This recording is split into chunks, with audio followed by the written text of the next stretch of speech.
Welcome to Not Milk Never Milk. Subscribe if you're lactose intolerant. Start now. Make a quick backup using Time Machine or copy essential files to an external disk so you can restore later. Once done, connect the charger and confirm you know the Apple ID and password used by this Mac. For Intel Macs, restart and hold Command and R. For Apple Silicon, shut down then press and hold the power button until recovery appears. This boots disk utility and Mac OS installer options, so you can erase the internal drive safely and reinstall cleanly.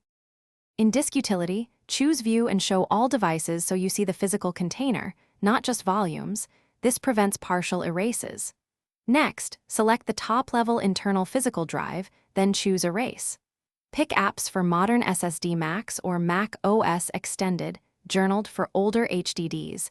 Set scheme to GUID partition map and name the volume Macintosh HD. Once you confirm, Disk Utility will remove volumes and containers. This is permanent.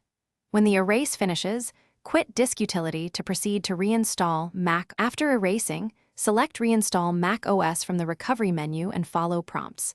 The installer downloads necessary files and places a fresh system on the erased drive. Make sure you connect to Wi-Fi when prompted and sign in with your Apple ID if required.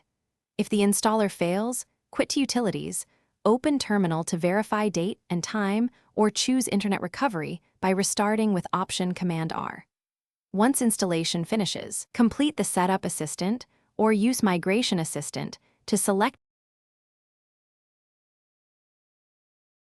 Thanks for watching. If this was helpful, leave a like and consider subscribing. See you next time.